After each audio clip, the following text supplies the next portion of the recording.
को आज तक नहीं पता कि कंपनी खुद टर्मिनेशन लेटर देने की बजाय आपसे क्यों रेजिग्नेशन डलवाती है। एक मैनेजर या फिर एक किसी कंपनी की इतनी हिम्मत हो जाती है कहने की कि कल से मुझे इसकी शक्ल नहीं दिखनी चाहिए। कुछ फीमेल एम्प्लॉइज को अलग अलग कंप्लायंस का यूज करके निकाल दिया जाता है। उनकी बस इतनी गलती होती है कि वो प्रेग्नेंट है, लेकिन अगर कंपनी दे ही नहीं रही है लेटर्स मल्टीपल फॉलोअप के बाद भी, तो उस केस में एक एम्प्लॉय क्या कर सकता है। कोई भी कंपनी आपको बाउंड नहीं कर सकती किसी भी जॉब में टिके रहने के लिए। उतनी बटरिंग नहीं कर पाते हो जितनी बाकी करते हैं, तो सेम परफॉर्मेंस के बाद भी आपको टर्मिनेट कर दिया जाता है और बाकी जो आपसे कम परफॉर्म कर रहे हैं वो उसी कंपनी में टिके रहते हैं। कि आपको हर महीने 2 महीने में एक लाइन सुनने को मिलेगी कि we are not a company, we are a family. तो इन सब चक्करों में बिल्कुल मत पड़िएगा। देखिए, जब आप किसी कंपनी में जॉब करते हैं तो जितनी जरूरत आपको उस जॉब की होती है, ठीक उतनी ही जरूरत कंपनी को भी आपकी होती है। इस चीज को हमारा कॉन्स्टिट्यूशन बहुत ही अच्छे से समझता है और यही रीजन है कि हमारे कॉन्स्टिट्यूशन ने एक एम्प्लॉयर और एक एम्प्लॉय दोनों को एक नजर से देख के उनके अधिकार दिए हैं। लेकिन अपने अधिकार ना पता होने की वजह से एक एम्प्लॉय हमेशा बैकफुट पे रहता है। एक कंपनी में काम करने के कुछ रूल्स होते हैं और ये कंपनी और एम्प्लॉय दोनों के लिए होते हैं, जिसके बारे में आपको पता होना चाहिए। इनके बारे में ना पता होने की वजह से ही एक मैनेजर या फिर एक किसी कंपनी की इतनी हिम्मत हो जाती है कहने की कि कल से मुझे इसकी शक्ल नहीं दिखनी चाहिए। कुछ फीमेल एम्प्लॉइज को अलग अलग कंप्लायंस का यूज करके निकाल दिया जाता है। उनकी बस इतनी गलती होती है कि वो प्रेग्नेंट है। कुछ लोग तो 10-10 साल से जॉब कर रहे हैं, उनको आज तक नहीं पता कि कंपनी खुद टर्मिनेशन लेटर देने की बजाय आपसे क्यों रेजिग्नेशन डलवाती है। ऐसा करने से आपका कितना बड़ा नुकसान होता है इसका कोई आइडिया नहीं है आपको। और ये सब समझने के लिए कोई रॉकेट साइंस की जरूरत नहीं है, बहुत ही बेसिक चीजें हैं। तो इस वीडियो में हम सारी चीजें डिटेल में डिस्कस करेंगे। देखिए, सिर्फ 3 रीजन होते हैं जिसकी वजह से कंपनी आपको निकाल सकती है। पहला होता है मिसकंडक्ट, दूसरा होता है परफॉर्मेंस और तीसरा होता है कंपनी के पास आपके लिए काम ही नहीं है, उसके पास प्रोजेक्ट ही नहीं आ रहे हैं आपके लिए। देखिए, अगर आपने कोई मिसकंडक्ट किया है, कोई डिसिप्लिनरी इशू है, कोई चोरी की है या फिर किसी फीमेल को परेशान किया है या डेटा इधर से उधर किया है, तो ऐसे केसेस में कोई सुनवाई नहीं होती, आपको राइट अवे निकाल दिया जाता है। एक इंक्वायरी होती है, उसके बाद आपको टर्मिनेट कर दिया जाता है। अब दूसरी चीज होती है परफॉर्मेंस इशू। देखिए, आप कहीं भी काम कर रहे हैं, आपको पहले यह समझना होगा कि आप कंपनी में किस स्टेज पे हैं। हायरिंग के पूरे प्रोसेस में डॉक्यूमेंट को जो आप नजरअंदाज करते हैं, इस वजह से आप बैकफुट पे आ जाते हैं। तो पूरे हायरिंग के प्रोसेस में कहां कहां ध्यान रखना है, ये सारी चीजें डिस्कस करते हैं। देखिए, जब आप जॉब के लिए अप्लाई करते हैं तो आपका सिलेक्शन होने के बाद आपको लेटर ऑफ इंटेंट दिया जाता है। इसकी कोई लीगल बाइंडिंग नहीं होती है। इसका सिंपल सा ये मतलब होता है कि कंपनी ने इंटेंट दिखाया है आपको हायर करने के लिए। लेटर ऑफ इंटेंट के बाद आपको रिक्वायर्ड इंफॉर्मेशन देनी होती है। कुछ कंपनी सैलरी स्लिप और अदर डॉक्यूमेंट्स मांगती हैं वेरिफिकेशन के लिए और उसके बाद आपको ऑफर लेटर भेज देती है। ऑफर लेटर एक प्रूफ होता है कि कंपनी ने आपको जॉब ऑफर की है और उसमें किस दिन आपको कंपनी ज्वाइन करनी है मेंशन होता है। अगर उस डेट को आप नहीं करते हो तो वो इनवैलिड माना जाता है। फिर जिस दिन आप कंपनी को ज्वाइन करते हो उस दिन आपको अपॉइंटमेंट लेटर दिया जाता है और अपनी सारी डिटेल्स फिल करके साइन करके जो डिटेल्स आप कंपनी को देते हो उसे ज्वाइनिंग लेटर बोला जाता है। इस अपॉइंटमेंट और ज्वाइनिंग लेटर पे जब कंपनी और एम्प्लॉय दोनों साइन कर देते हैं तो एक लीगल कॉन्ट्रैक्ट बन जाता है। अब ये जो अपॉइंटमेंट लेटर है ये आपके पूरे एम्प्लॉयमेंट का बेसिस बन जाता है। इस लेटर में जो लिखा होता है उसी के बेसिस पे डिसाइड होता है provision period, notice period, termination clause, CLEL breakup, सब मेंशन होता है उसमें। और कुछ केसेस में कंपनी थोड़ी होशियारी करती है, एक लाइन ऐड कर देती है कि ये सिर्फ कॉन्ट्रैक्ट 1 साल के लिए वैलिड है। तो अगर 1 साल के बाद भी आप सेम कंपनी में काम कर रहे हैं तो आप HR को रिक्वेस्ट कर सकते हैं एक्सटेंशन के लिए। ये जो लेटर होता है ये प्रूफ होता है कि इस डेट को आपने कंपनी ज्वाइन कर ली है, लेकिन इतने पे भी आप उस पर्टिकुलर कंपनी के कंफर्म्ड एम्प्लॉय नहीं होते हैं। आप मिनिमम 3 से 6 मंथ प्रोविजन पीरियड में रहते हो। इसकी टाइमिंग हर कंपनी की अलग अलग होती है, आप अपने अपॉइंटमेंट लेटर में देख सकते हो। जनरली ये 6 मंथ की होती है और जरूरत पड़ने पे इसको बढ़ा भी देते हैं। अब ये प्रोविजन पीरियड क्या होता है? देखिए, प्रोविजन पीरियड में एक तरह से कंपनी चेक करती है कि एम्प्लॉय उसके लायक है कि नहीं और एम्प्लॉय चेक करता है कि कंपनी उसके लायक है कि नहीं। भले ही प्रोविजन पीरियड 6 मंथ का हो, कंपनी आपको बिना कोई रीजन दिए कभी भी निकाल सकती है और सेम चीज एम्प्लॉय भी कर सकता है। बिना रीजन दिए वो कभी भी छोड़ सकता है। इसमें आपको सिर्फ बेसिक राइट्स मिलते हैं जैसे कि national minimum wages, sick leave, maternity leave, और इससे ज्यादा कुछ नहीं मिलता। अगर अपॉइंटमेंट लेटर में नोटिस वगैरह मेंशन है 1 वीक का तो वो मिल जाएगा, वरना वो भी नहीं मिलेगा। जब आप सक्सेसफुली अपना प्रोविजन पीरियड कंप्लीट कर लेते हो उसके बाद आपको कॉन्फर्मेशन लेटर मिलता है और तब जाके आप कंपनी के कंफर्म्ड एम्प्लॉय माने जाते हो। और कंपनी आपको एक झटके से ऐसे निकाल नहीं सकती, आपको सारे कंपनी के बेनिफिट्स मिलते हैं। और अगर कंपनी आपको निकालेगी भी तो उसको कंप्लायंस फॉलो करने होते हैं। देखिए, कुछ कंपनी ज्वाइनिंग के टाइम पे आपसे बॉन्ड भरवाती हैं, उसमें भारी भारी पैसे लिख देती हैं कि अगर आपने इतने टाइम से पहले छोड़ी तो आपको इतना पैसा देना होगा। कुछ कंपनीज मार्कशीट भी जमा करा लेती हैं।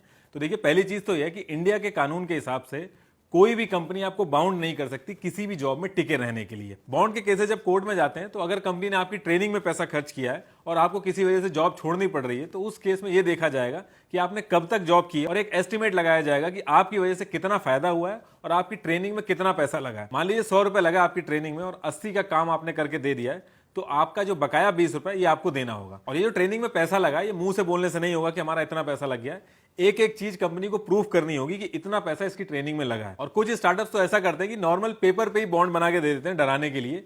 देखिए, बॉन्ड एक प्रॉपर स्टैम्प पेपर पे होना चाहिए विद प्रॉपर नोटरी, वरना ये इनवैलिड बॉन्ड होता है। ये जो 10 लाख 20 लाख बॉन्ड में मेंशन किया जाता है, ये सिर्फ आपको डराने के लिए किया जाता है। और कोर्ट भी बहुत अच्छे से इस चीज समझता है कि नए एम्प्लॉय पे एकदम से इतना पैसा खर्च नहीं होता है। इसलिए आप पुराने केसेस देखोगे तो जितने भी केस जाते हैं कोर्ट के अंदर, उसमें एम्प्लॉय के हक में ही फैसले जाते हैं। दूसरा होता है नॉन कॉम्पीट क्लॉज। इसका मतलब कि आप उनके कॉम्पिटिटर को जाके ज्वाइन नहीं कर सकते हो। तो ऐसा नहीं है, आप बिल्कुल ज्वाइन कर सकते हो, भले आपने कितना भी बॉन्ड साइन कर रखा हो। बस एक चीज का आपको ध्यान देना होता है कि कोई मॉनेटरी नुकसान ना करें आप अपनी करंट कंपनी का, जैसे कि उनका डेटा उठा के आप दूसरी कंपनी को दे दें या फिर इंफॉर्मेशन लीक करना शुरू कर दें। तो ऐसे केस में आप दिक्कत में आ जाएंगे। आप भले ही किसी भी कंपनी के साथ काम कर रहे हो, आपको ये पता होना चाहिए कि आप किस स्टेज में एसोसिएटेड है उस पर्टिकुलर कंपनी के साथ।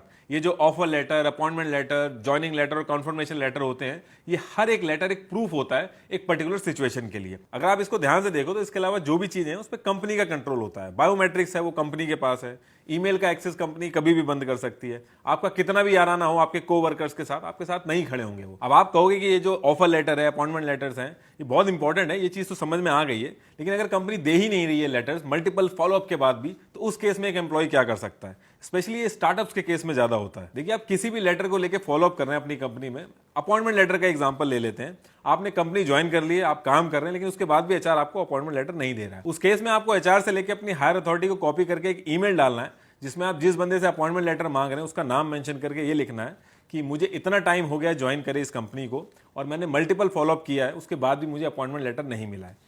ये ईमेल डाल के इसकी कॉपी आपको अपने पास रखनी है और उसके बाद आपको फॉलोअप करने की जरूरत नहीं है। अब कुछ लोग कहेंगे कि ईमेल यूज नहीं होता हमारे यहाँ, तो ऐसे केसेस में आप अपनी कंपनी को लेटर लिखेंगे, कंपनी के एड्रेस पे स्पीड पोस्ट करेंगे और उसकी कॉपी और स्पीड पोस्ट की रिसिप्ट अपने पास रखेंगे। और कोई भी डॉक्यूमेंट हो जो आपको नहीं मिल रहा हो, चाहे वो ऑफर लेटर हो, कॉन्फर्मेशन लेटर हो, टर्मिनेशन लेटर हो, हर केस में आपको यही करना है। उसके बाद आपको फॉलोअप करने की जरूरत नहीं है। ये अपने आप में एक प्रूफ होते हैं। जब आप काफी टाइम से कंपनी के साथ जुड़े हुए हो और एक कंफर्म्ड एम्प्लॉय हो, उस केस में कंपनी को आपको निकालने पे कंप्लायंस फॉलो करने होते हैं। इनफैक्ट 2020 में ये बिल लाया गया कि अगर कोई कंपनी किसी एम्प्लॉय को टर्मिनेट करती है तो उसको 9 मंथ तक की सैलरी और उसके बेनिफिट सब देने होंगे। अगर आने वाले टाइम पे ये बिल पास हो जाता है तो जो कंपनीज अभी आपसे कहती हैं रेजिग्नेशन डालने के लिए, उस समय और ट्रिक्स खेलेंगी आपके साथ, आपसे रेजिग्नेशन डलवाएंगी।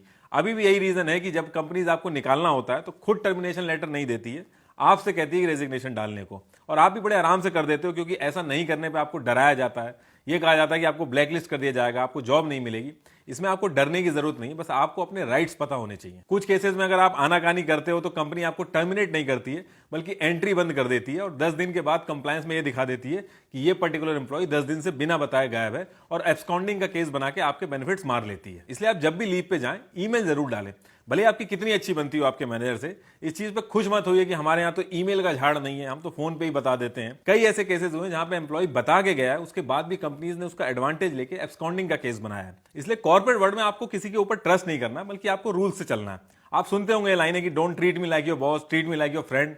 इन सब के चक्कर में बिल्कुल मत पड़िएगा। जब आपका टाइम आएगा तो यही फ्रेंड कंपनी के साथ मिलकर आपका एब्सकॉन्डिंग का केस बनाएगा। तो आप कहोगे कि सिस्टम का एक्सेस हमारा बंद कर दिया है, कंपनी में एंट्री हम बंद कर दिए, अब इस केस में हम क्या ही कर लेंगे। तो इस केस में भी आपको वही करना है जो आप अपॉइंटमेंट लेटर या फिर ऑफर लेटर के टाइम पे करते थे।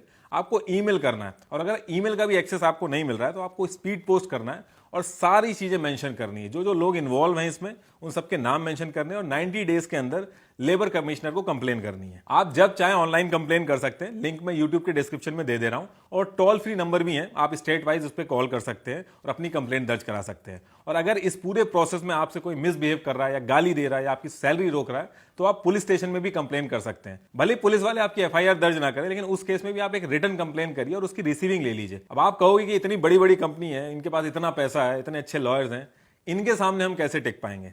देखिए, लेबर कोड इस चीज को बहुत ही अच्छे से समझता है। अगर आप पास्ट का रिकॉर्ड निकाल के देखोगे तो लेबर कोड एम्प्लॉय को उसका हक दिलाता है, भले कितनी बड़ी कंपनी हो। और दूसरी चीज, मार्केट में काफी बड़े बड़े लॉयर्स हैं जो कॉम्पनसेशन का परसेंटेज स्प्लिट करके आपका केस लेने के लिए रेडी रहते हैं। तो इसमें आपको ज्यादा सोचने की जरूरत नहीं है, और इसमें आपकी रेपुटेशन से ज्यादा कंपनी की रेपुटेशन लगी होती है।